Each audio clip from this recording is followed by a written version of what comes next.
Hey guys, it's coming in my review for the second half of American Horror Story Double Feature, of course covering Death Valley. And I'll be honest, because we only have 4 episodes here, it's really hard to dive into what this is really about, but essentially we're focusing on 2 different timelines here. In one of them, we focus on the past, where a bunch of known historical figures come in contact with these aliens and basically have to figure out what exactly they're going to do about them. And then in the present, we have these 4 teenagers, these 4 millennials that are recently fresh out of college. They're reuniting, they're trying to take this trip on the beach, and they come in contact with aliens, and through both stories their lives are pretty much changed forever.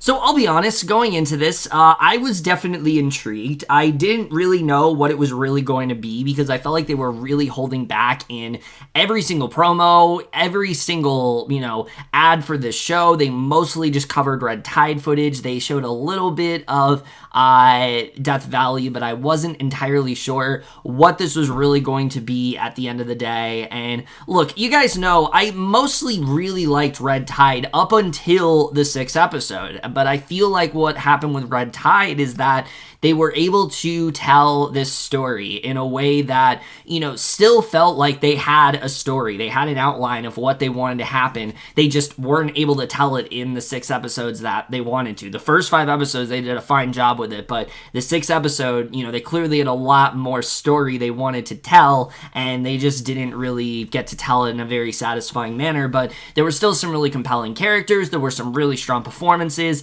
It overall was one of the better American Horror Story seasons I've seen in a while. So, going to Death Valley, I didn't really know how this was going to be, especially it was only 4 episodes. And like I said, Red Tide, the last episode was very frustrating, but I can at least forgive it in some aspects because of the fact that, they had over a year to make this, they had over a year, they had a script ready, they had to change some things around clearly because of COVID and because of that and limitations, so I can definitely forgive them that.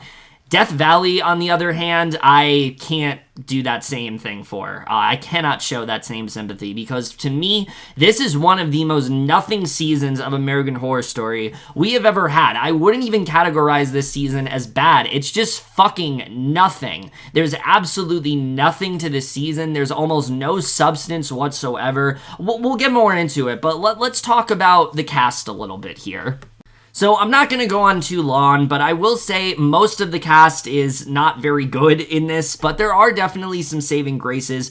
Neal McDonough, I think, is definitely a big standout throughout this entire show. He does a really good job at playing a Dwight D. Eisenhower that seems good-natured, seems good-intentioned, but as the show goes on, you start to realize there's a lot of deception and darkness behind him, and I think he does a really good job at playing this character. You root for Eisenhower, but you also are really appalled by some of the things that he's doing. He struck the perfect balance, I think, between charismatic but also someone that is a bit smoldering in that way as the show goes on, and someone that is very arrogant and wants to do things his way or the highway. I really enjoyed McDonough in this show. I think he was a really good addition to American Horror Story overall, and I really hope they're able to do more with him in the future. I think he definitely was a big standout here. And Sarah Paulson, of course, is great here. Look, I will not say this role is not on the level of T.B. Karen. That's definitely the performance that I think stuck out the most to me in terms of her acting this year. I was just so blown away by what she did as that character, but I think she still does a good job of playing Mamie Eisenhower. This is a woman that wants a lot more agency within her marriage. We start to uncover some details about her, and she gets a lot to work with without spoiling too much. I'm going to get into spoilers in a little bit, but she gets a lot to work with in this season, and I think she definitely very much does excel at that. I think she definitely was really great. I'm hearing rumors that this might be her last season. This isn't a bad performance to end on, I'll say that. This is not the worst possible note that she could have ended on. I think that she still gives a pretty admirable performance overall. And Rebecca Dayan, I thought, was another big standout in this show. She's not in it a lot, but for what she has, I really enjoyed her performance here. I thought overall she ended up doing a really really solid job in this show, and I think she definitely, she was definitely intimidating, but she also was someone you're very compelled by, and I think overall she did a pretty good job here, so I was impressed by her performance. Unfortunately, the rest of the acting here, I just cannot say the same for. Mainly because almost every other actor in this show is either completely wasted, look at Lily Rabe, look at Leslie Grossman, look at Angelica Ross, or just straight up terrible. And when I mean straight up terrible, I'm talking about these fucking millennials that we follow. They are awful in this show. None of them are giving good performances. None of them really ended up working for me here at all. I watched like a couple episodes of American Horror Stories, and the performances that they were giving here felt way more in line to like something we'd see in that show rather than American Horror Story. Kaia Gerber, Nico, Greetham, Isaac Cole Powell, and Rachel Hilson, none of them worked here for me. I thought they were all just really over the top. I wasn't really sold on any of them, and just the way that they would convey their lines, it did not work for me. If this is what we're going to get in American Horror Story moving forward in terms of like newcomers, I'm very much not here for it, because I just don't think they did a very good job here. So yeah, acting really is not the strongest in this season, but honestly, that's the least of this season's problems. Alright, let's get more now into the spoilers for this show, which I'll say right now, there's not a lot of spoilers here, because easily my biggest problem with this show is that there just isn't a lot happening. This entire season is mainly just exposition, and I feel like the direction here is just very confusing. I really had a hard time throughout this entire thing figuring out what is Ryan Murphy trying to say, what is Brad Falchuck, trying to say, what is anyone that's directing these 4 episodes, what are they really trying to say here? That is very unclear to me, but I also feel like it has this tonal issue because it's constantly flipping back and forth between the past and the present, and they are completely different tonally. The past is a lot more serious, it feels more vintage in that way, it almost feels like a Twilight Zone episode, and then the present is like very goofy and like over the top and campy, and it's like the kind of campy that I don't like in American Horror Story. So it completely clashes. It never really blends together in the way that I wanted it to. And I said it before, like, I think the show is best when it takes itself seriously. When it really does commit, it can actually be something really scary. This season does prove that when it comes to the flashbacks. There are some admittedly very creepy moments throughout this season, but it is completely overshadowed by just the over the top and all the goofiness that's going on here. It just never really worked for me at all. But getting into the screenplay, I mean, this is really where we get into the mess of this show overall. Now, I will say, because of the fact this season is divided into 2 different plot lines, you really got to talk about them individually. The flashbacks I didn't hate this season. I actually really liked the idea of them. I like that we're getting something that is trying to be more of like a throwback to, say, like 50s monster movies. I got the sense that that's what they were trying to do here. They were kind of trying to be like an ode to that, but also take it a little bit more seriously, grounded in reality. I think that's something they did a really good job with. I enjoyed a lot of what we get here. Like I said, I enjoyed Dwight D. Eisenhower. I thought his character was very interesting to follow. He starts off and he seems like this really noble guy, but as the show goes on, as we find out, there's a lot of stuff that he covered up, and that's something I thought the show actually tapped into pretty well. Like, this seems like a logical scenario where if the government found out there were aliens, they wouldn't just try to like extract them. They would try to use this to their advantage. They would try to find a way to get these aliens on their side. They would willingly sign a peace treaty that basically grants them control and not realize that they're doing it. That all seems plausible to me, and I think that that's something that these flashbacks do a pretty good job of showing, is that there's a lot of things that politicians do that are very unethical, but in their mind, it's the right thing to do. In their mind, they don't really see anything wrong with it, and I think this show exposes that very well. There's a a lot of conspiracy theories as well that we dive into here. Some of them worked and some of them didn't. The one that worked the best for me was actually what they did with Marilyn Monroe. I enjoyed that a lot, actually. It was very dark, and I wasn't really expecting them to go in that direction, but I thought they did a pretty good job with a lot of those conspiracy theories, and that's something I did overall appreciate. The problem is, I think it's all just very rushed. The show is constantly moving throughout time in these flashbacks. We start up in the 50s and we end some point in like the late 70s, and it just was very hard to keep track of what was even going on. What time period are we in? You know, why are we focusing so much on this time period? And I think the show would have really benefited overall from a much longer length of episodes, or episodes that were a lot longer. I think that definitely hurts it as well. So that really bothered me. I wanted to see a lot more from some of these characters, particularly Rebecca Dayan. I was very intrigued by her. You know, we started things off with her. It seemed like we were going to dive a lot more into, you know, who she is and things like that, but then they just kill her off in like the second episode, and I was very annoyed by that. Also, the complete, utter, you know, underutilization of Lily Rabe continues here, but even more so here. She's Amelia Earhart. She seemingly lived, and that's all we get. We never get a deeper expansion into like how this happened. We never really understand, like, you know, what is she really doing on Earth at this point? What's her true purpose? We don't really know, and I feel like there was no reason for that character to even be here, because if you're going to give us someone like Amelia Earhart, such a well-known historical figure in that way, and just completely misuse her and do absolutely nothing with her, you know, what's even the point of introducing her? So I was very let down by what they did with that. There's a bunch of other historical figures they introduced here, and it was just very hard to keep track of what was going on. But what really does keep you hooked in is the relationship between Dwight D. Eisenhower and Mamie Eisenhower. That really does get complicated as the show goes on. I thought they did a good job with that. The reveal that Mamie actually was an alien, and she was trying to basically come to peace with everything. She was trying to make some sort of like agreement between the two to sort of like keep the peace there. I think she played that role very well. I definitely got the sense that like she was someone that was deeply naive. She was someone that, you know, went along with a lot what was happening because she wanted things to come to like a peaceful end, and I think they definitely played up on that very well. But like I said, there's a lot of things here that were just very underutilized, and I wish we could have dived a lot deeper into, and I think that's what really hurt this half of the show overall.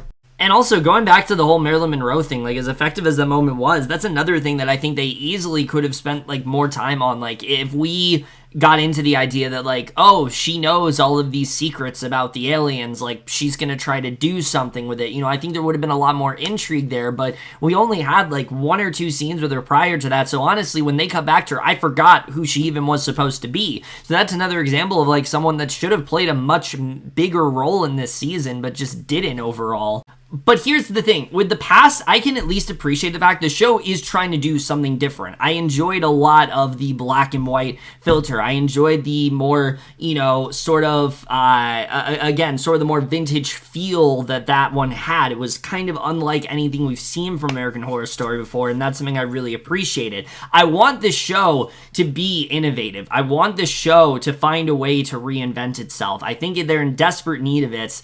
And unfortunately, the present day shows that might never actually happen, because holy shit, I mean, virtually everything we get in the present day is completely and utterly unwatchable. Everything about this, I fucking hated.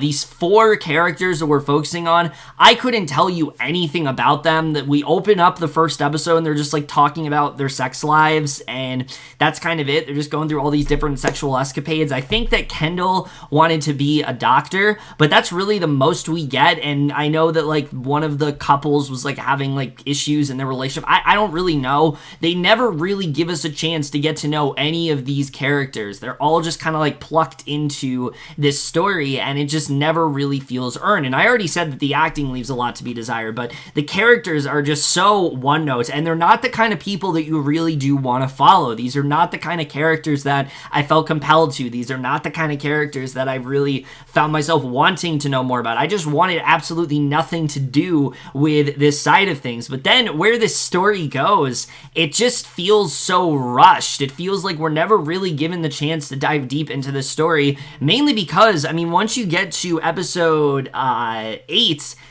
every single time we cut to the present day, it's like the last 10 minutes of the episode, and there's really not much they can do here. They're taken to this facility. They basically, they go onto this beach. They are infected by these creatures. They all end up pregnant the next day. They're taken to this facility, basically told that they're going to, undergo some sort of experiment. They're going to try to create the perfect human, the perfect hybrid alien, a perfect human-alien hybrid for, all of these aliens and such, and they want to, sort of, restore the world in a sense with these aliens, but that's really all we get here. There's no deeper look into what this really means to them. We never get a sense of what this, what this is doing to any of these characters. We don't know what's going on with them besides this. Just anything they could have dived into, anything compelling, it's just completely not focused on here. They just completely disregarded anything interesting going on with this story, especially once Calico is introduced. And look, I like Leslie Grossman. I think she's becoming one of the best parts of this show. But her character, again, is just kind of nothing here. She's this woman that's worked in Area 51 all her life. She's helped cover up all these government secrets, with oh, we never went to the moon. That is the most cliched possible sort of conspiracy theory that you could have done, and they don't really do much of anything interesting with it here. Theta as well, I was very let down by. A lot of people were thinking that this was going to tie into Red Tide and that Angelica Ross was going to end up being the chemist, but no, she's a completely different character. I don't really understand who she is. I don't understand what her motivation is. I don't really know much of anything about her, and again, there's so much here that they don't explore, and after a while, it just becomes a lot of just bloody mayhem for no reason. When they killed Cal, when they killed Troy, I didn't care at all, and then we're left with Jamie and Kendall. They don't do anything with them. I don't understand the point of this present day storyline until really the finale. I don't think you needed this story at all. I think you could have cut it out entirely and just focused on the flashbacks, because that's where the interest is. That's where the story is. That's where the stuff I want to see is. The flashback, the present day did absolutely nothing for me, and that's why, like I said, I really would categorize this season as nothing, because nothing happens in this present day storyline other than they all just fucking die. There's nothing going on here in terms of interesting character development. There's nothing going on here in terms of story. It's all just very event-based, and it was just so, it was honestly so lazy and honestly embarrassing to watch that this is what they decided to churn out. They had 4 episodes to tell this story, and this is what they decided to focus on.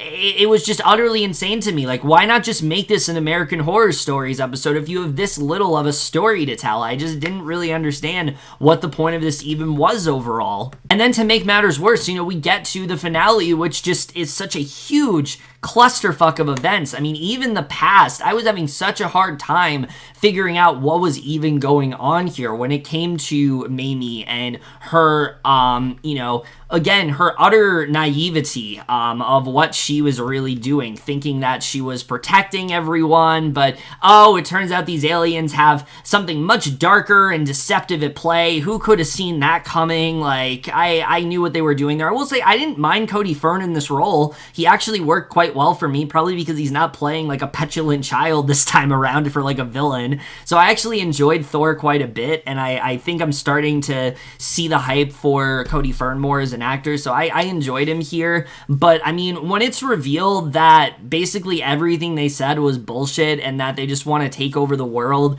it's we literally could have gotten to that in 1 episode.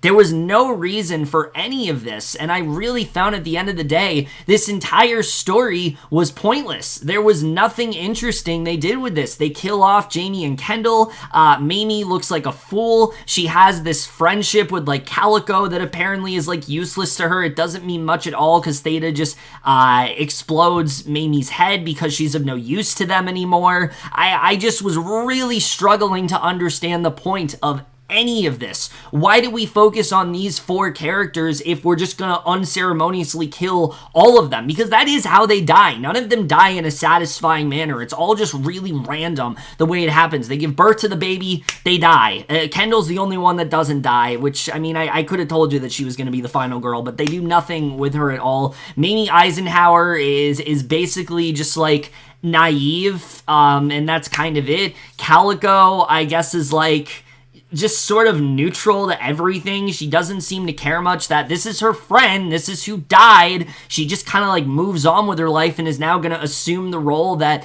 Mamie was going to, I guess. Like she's gonna she's gonna raise like these aliens as her own, and I didn't really understand that because I felt like they hated all the humans. Why do they want to spare Calico? I didn't really understand that.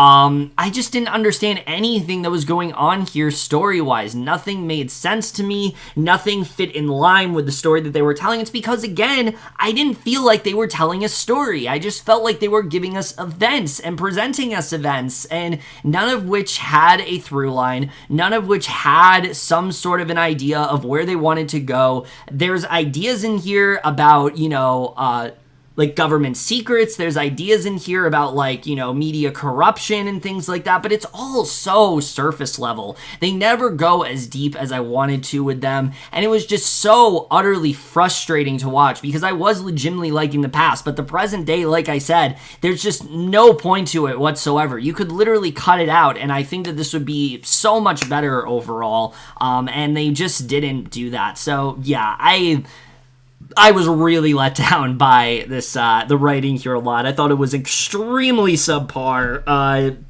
The dialogue also is like really bad in the present day, especially. Just not a fan of anything going on here, really, writing-wise, aside from a couple interesting ideas. So that really did let me down, I have to say.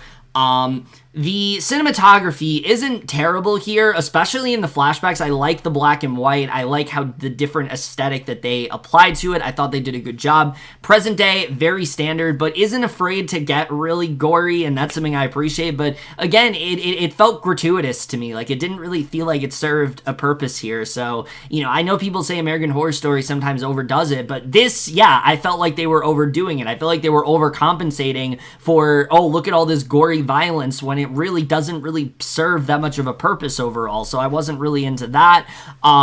The music is very different this season, and I appreciate them doing that, but it did not fit what was going on at all. I think the flashbacks had definitely fit, but the present day did not fit in the slightest. I really felt like they should have done different music here. I usually love Matt Quayle's score. I like what he was going for, but I don't think it quite worked in the way that he really wanted it to. And the editing is another huge problem with this season. You would think with only 4 episodes, they would give us, you know, very long episodes, something along the line of Gaslight, you know, where they have like over an hour to tell this story. But no, some of these episodes clock in at only like 38 minutes, and I was legitimately so baffled as to why.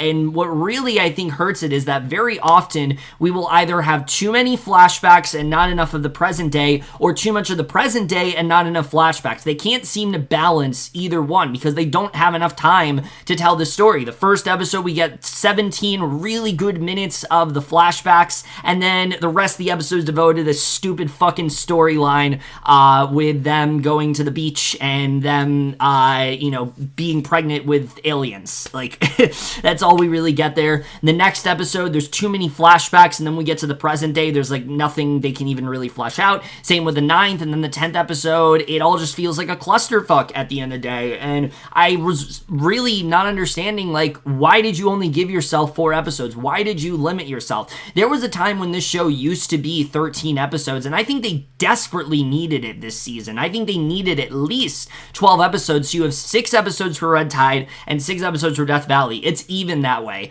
but it really felt like Death Valley, they just had no idea where they wanted to go and just threw whatever they wanted at the wall, didn't care if it was told in a cohesive manner. They just made this rushed, cobbled mess, and it really does show, I think, through the editing here. I was so let down by anything going on here pacing-wise. It was just utterly unwatchable in many points because, again, the way that they structured it just didn't work for me here at all.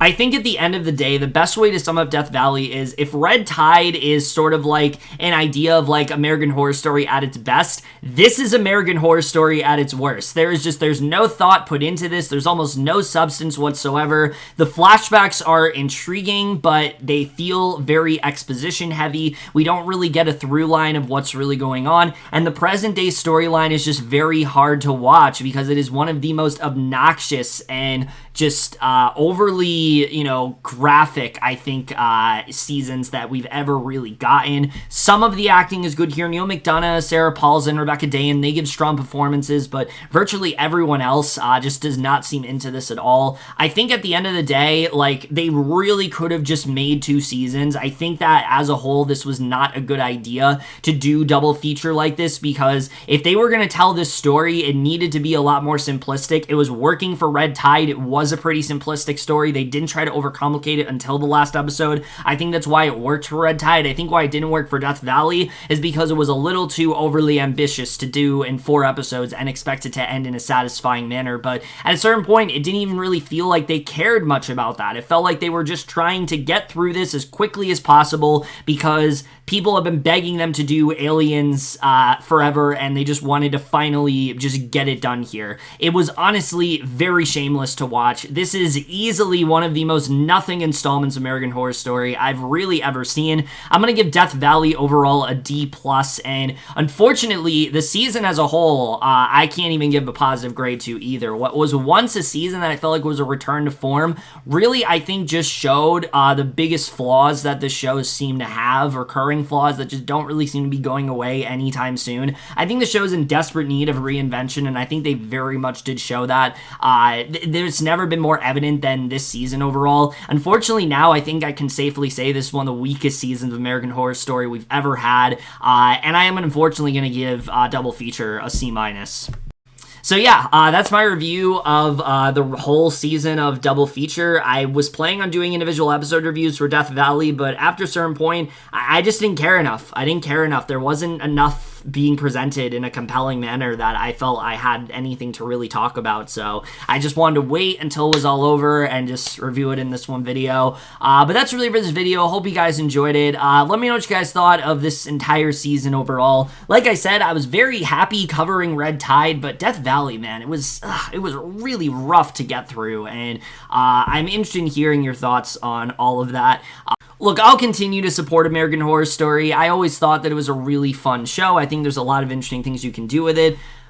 But they have to. They just have to really commit to the theme. They really need to figure out what they want to do with this show, or else it's just going to become so utterly repetitive and stale. And I think Death Valley is like really starting to show that they have spread this way too thin at this point, and there's just so little that they can do with it that's even interesting anymore. So yeah, that's really for this video. Hope you guys enjoyed it. We'll see you guys in my next video, and we'll see you guys for that. Okay, bye.